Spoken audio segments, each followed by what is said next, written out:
আসসালামু আলাইকুম রহমতুল্লাহি ওয়া বারাকাতুহু। সুপ্রিয় শিক্ষার্থীবৃন্দ, তোমরা সবাই কেমন আছো? আশা করি আল্লাহর রহমতে সবাই যে যেখানে আছো ভালো আছো, সুস্থ আছো।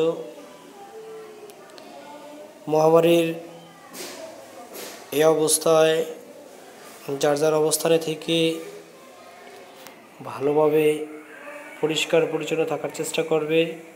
ভালো করে হাত ধুবে খাবার খাওয়ার পূর্বে। তো এই আশায় রেখে তোমাদের সাথে আরেকটি নতুন ক্লাস নিয়ে উপস্থিত হলাম। আজকের ক্লাসে সবাইকে স্বাগতম। পরিচিতি পর্ব তোমরা দেখে নাও। আজকের পাঠ পরিচিতি, নবম শ্রেণীর রসায়ন সপ্তম অধ্যায় জারণ বিজারণ বিক্রিয়া। জারণ বিজারণ বিক্রিয়ার ক্ষেত্রে আমি তোমাদেরকে একটা ছবি দেখাচ্ছি। ছবিটি তোমরা ভালোভাবে লক্ষ্য করো। এখানে দেখো কালো কার্বন, সাথে আছে অক্সিজেন। কার্বন আর অক্সিজেন মিলে কার্বন ডাই অক্সাইড উৎপন্ন করে। এখানে আরেকটি ডায়াগ্রামের চিত্র দেওয়া আছে তোমাদের। এখানে দেখো কার্বন সংখ্যা করলে এখানে তোমরা 11টি ইলেকট্রন দেখতে পাচ্ছ। এটা হলো সোডিয়াম। তারপরেরটার পাশেটা আছে সেটা হলো কি ক্লোরিন। যদি ইলেকট্রন আছে 17টি। এখানে দেখো সোডিয়াম সর্বশেষ স্তর থেকে একটি ইলেকট্রন ছেড়ে দিচ্ছে। ক্লোরিন সেই ইলেকট্রনটি গ্রহণ করে। দুটো পরমাণুই সর্বশেষ স্তরে অষ্টকপূর্ণ করে। এভাবে ইলেকট্রন আদান প্রদানের মাধ্যমে একটা বিক্রিয়া হয়। পাশের উদাহরণটি লক্ষ্য করো।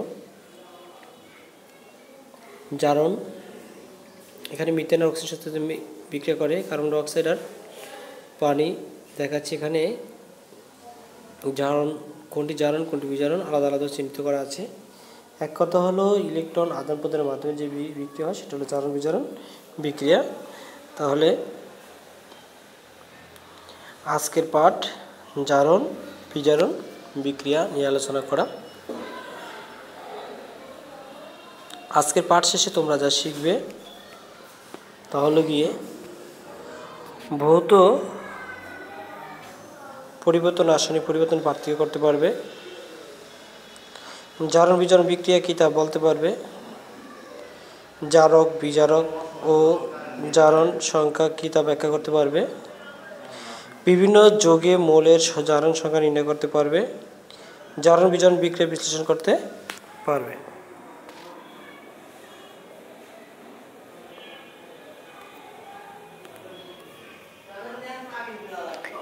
এই লিঙ্কে একটি ভিডিও দেওয়া আছে, ভিডিওটি তোমরা ভালোভাবে দেখে নিবা। এবার আসে রাসায়নিক বিক্রিয়া। রাসায়নিক বিক্রিয়া বরফকে বায়ুতে মুক্ত অবস্থায় রেখে দিলে পরিবেশ থেকে তাপ শোষণ করে তরল পানিতে পরিণত হয় এবং 100 ডিগ্রি সেলসিয়াস তাপমাত্রায় জলীয় বাষ্পে পরিণত হয়। বরফ পানি জলীয় বাষ্পের রাসায়নিক সংকেত হলো H2O। এই শতকরা সংযুক্ত অভিন্ন পদার্থের এই পরিবর্তনকে ভৌত পরিবর্তন বলে। কিছু উদাহরণটি লক্ষ্য করলে তোমরা সহজে বুঝতে পারতেছো। মোম জ্বালানোর সময় ভৌত রাসায়নিক উভয় ধরনের পরিবর্তন সংঘটিত হয়। যেমন মোমকে জ্বালানোয় কার্বোহাইড্রেট বা হাইড্রোকার্বনের যা কার্বন ও হাইড্রোজেন বায়ুর অক্সিজেনের সাথে বিক্রিয়া করে কার্বন ডাই অক্সাইড জলীয় বাষ্প উৎপন্ন করে। এই পরিবর্তন একটি রাসায়নিক পরিবর্তন বা রাসায়নিক বিক্রিয়া বলে। আমরা জানি যে পরিবর্তনে ফলে পদার্থ পূর্বাবস্থায় ফিরে পাওয়া যায় সেটা হলো ভৌত পরিবর্তন। মানে যে পরিবর্তন শুধু পদার্থের বাহ্যিক অবস্থার পরিবর্তন হয় সেটা হলো ভৌত পরিবর্তন। আর যে রাসায়নিক পরিবর্তনের ফলে পদার্থের মূল গঠন পরিবর্তনে নতুন একটি পদার্থ সৃষ্টি করে যার ফলে পদার্থ পূর্বাবস্থা কোনো ফিরে পাওয়া সম্ভব নয় সেটা হলো রাসায়নিক পরিবর্তন। এখন আসো জারণ বিজারণ বিক্রিয়া। যে রাসায়নিক বিক্রিয়া ইলেকট্রন আদান প্রদানের মাধ্যমে সংঘটিত হয়ে থাকে তাকে জারণ বিজারণ বিক্রিয়া বলে। জারণ বিজারণ বিক্রিয়া আরেকটা নাম হলো রেডস বিক্রিয়া।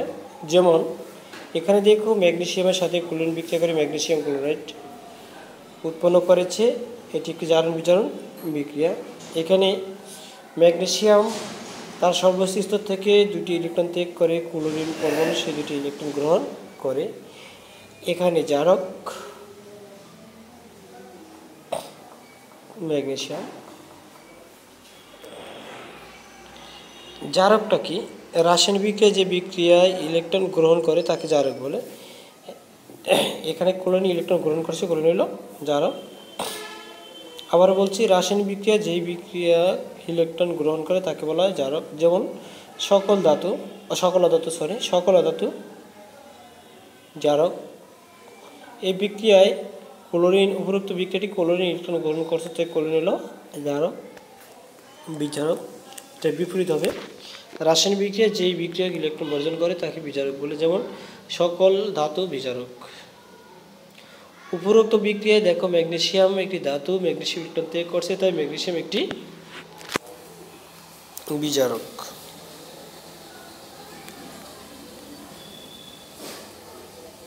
কোনো মোলের পরমাণুর সর্বশেষ শক্তি স্তরে যে কটি ইলেকট্রন আছে ধনাত্মক ইলেকট্রন বর্জন করে যে ধনাত্মক আয়নে পরিণত হয় বা ইলেকট্রন গ্রহণ করে ঋণাত্মক আয়নে উৎপন্ন করে, সেটা হলো মোলের জারণ সংখ্যা। জারণ সংখ্যাটাকে কোনো মূল সর্ববহিস্থিত থেকে যে ইলেকট্রন ত্যাগ করে ধনাত্মক আয়ন উৎপন্ন করে, অথবা কোনো মূল যখন ইলেকট্রন গ্রহণ করে ঋণাত্মক আয়ন উৎপন্ন করে তখন তাকে বলে জারণ। ওই সংখ্যাটা হলো জারণ সংখ্যা। ধাতুসমূহের জারণ সংখ্যা ধনাত্মক আর অধাতুসমূহের জারণ সংখ্যা ঋণাত্মক। মনে রাখবা, সকল ধাতু কিন্তু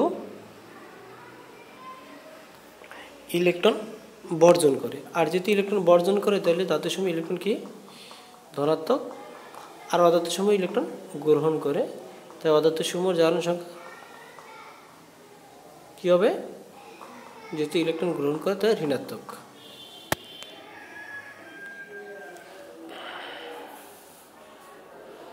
এখানে জিঙ্কের সাথে কপার সালফেট বিক্রিয়া করে জিঙ্ক সালফেট কপার উৎপন্ন করছে। এখানে দেখো জারণ বিজারণ বিক্রিয়ার সময় বিক্রিয়ক থেকে ইলেকট্রন বর্জন বা অপসারণের বিক্রিয়া হলো জারণ। বিক্রিয়াকে জিঙ্ক এর জারণ সংখ্যা 0, উৎপাদিত জিঙ্ক সালফেট এই জিঙ্কের জারণ সংখ্যা হলো +2। তাহলে জিঙ্ক দুটি ইলেকট্রন ত্যাগ করে যা দিতে হয় সে জিঙ্ক 2+ এ পরিণত হয়েছে। অপরদিকে জারণ বিজারণ বিক্রিয়ার সময় বিক্রিয়ক থেকে ইলেকট্রন গ্রহণ করে প্রক্রিয়া বিজারণ বলে। বিক্রিয়ায় কপার সালফেট এ কপার জারণ সংখ্যা হলো +2, এর উৎপন্ন কপারের জারণ সংখ্যা 0। বিক্রিয়াকে কপার সালফেটের +2 দুইটি ইলেকট্রন কপারের দুইটি ইলেকট্রন গ্রহণ করে বিজারিত হয়, তো কপারে পরিণত হচ্ছে কপার 2 প্লাস দুইটি ইলেকট্রন। এখন দেখাবো জারণ সংখ্যা নির্ণয়। কোনো মোলের জারণ সংখ্যা মূলত তার ইলেকট্রন বিন্যাসের সাথে সম্পর্কিত।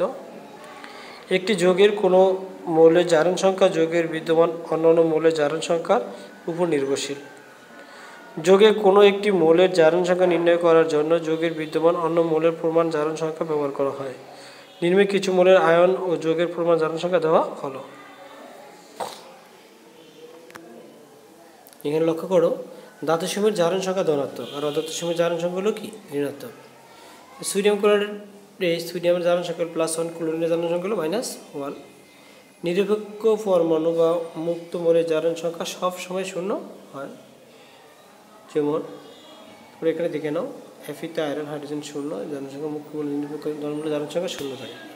নিরপেক্ষ যৌগের পরমাণু মোট জারণ সংখ্যা 0, যেমন পানি হলো +1 আর অক্সিজেন হলো -2। এখানে মোট জারণ সংখ্যা 0, কারণ হাইড্রোজেন আছে 2টা, এই যে +1 আর 1 2 আর অক্সিজেন -2, তাহলে +2 -2 = 0, এটা মোট জারণ সংখ্যা 0।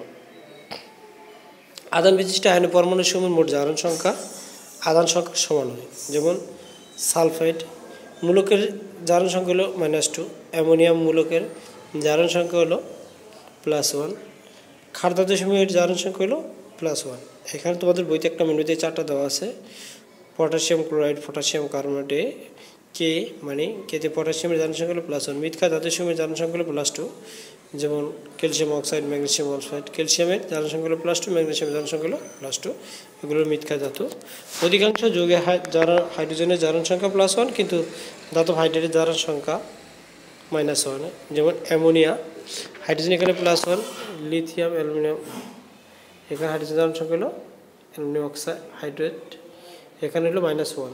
এবং অক্সাইডে অক্সিজেনের জারণ সংখ্যা -2, কিন্তু পার অক্সাইড অক্সিজেনের জারণ সংখ্যা -1। সুপার অক্সাইড অক্সিজেন জারণ সংখ্যাও -12, 1/2।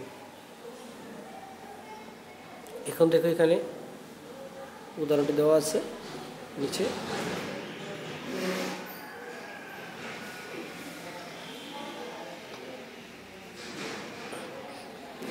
হাইড্রোকার্বনেট এর যৌগের কার্বনের জারণ সংখ্যা নির্ণয় করো। এটা তোমরা কাজ করে নিবা খাতায়। কাজ করার পর আমি এখানে একটা সমাধান দিয়ে দিচ্ছি, তোমরা তোমাদের খাতার সাথে এটা মিলিয়ে নিবা। তোমরা চেষ্টা করে দেখো পারো কিনা, তারপর সমাধানটা তোমরা দেখে নাও ভালোভাবে।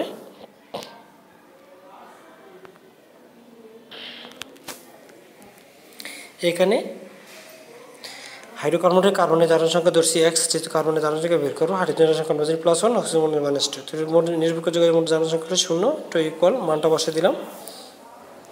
হাইড্রোজেন হইল 1 ইন্টু দুইটা আছে 2 প্লাস কার্বন ধরছি x প্লাস অক্সিজেন হইল -2 ইন্টু আছে 3টা। তো দেখো 1 2 কে 2 প্লাস x প্লাস -3 গুণে 6, 6তে 2 গেলে থাকে 4, এই পাশে গেলে 4 প্লাস 4 তে জারণ সংখ্যা হলো +4। তোমাদের কাছে এখন কিছু প্রশ্ন, সেটা হলো জারণ বিজারণ কি, জারণ সংখ্যা কি, তারপরে একটা বিক্রিয়া দেওয়া আছে, তোমরা ভালোভাবে দেখে নাও। ম্যাগনেসিয়ামের সাথে সালফারিক অ্যাসিড বিক্রিয়া করে ম্যাগনেসিয়াম সালফেট প্লাস হাইড্রোজেন, এই বিক্রিয়াটি কোনটি জারক কোনটি বিজারক।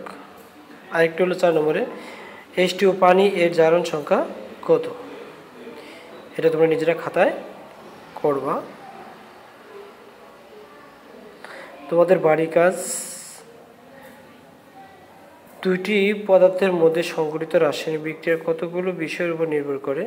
তার মধ্যে একটি হলো ইলেকট্রন স্থানান্তর। ইলেকট্রন স্থানান্তর প্রক্রিয়াকে জারণ বিজারণ বলে। জারণ বিজারণ বিক্রিয়া থেকে মৌলের জারণ সংখ্যা নির্ণয় করা যায়।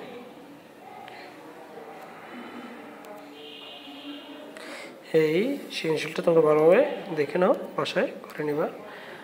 আজকে এই পর্যন্তই। সবাইকে ধন্যবাদ জানিয়ে আজকে অনলাইন ক্লাস এখানেই শেষ করলাম। আল্লাহ হাফেজ। সবাই ভালো থাকো, সুস্থ থাকো, বাসায় থাকো। খোদা হাফেজ।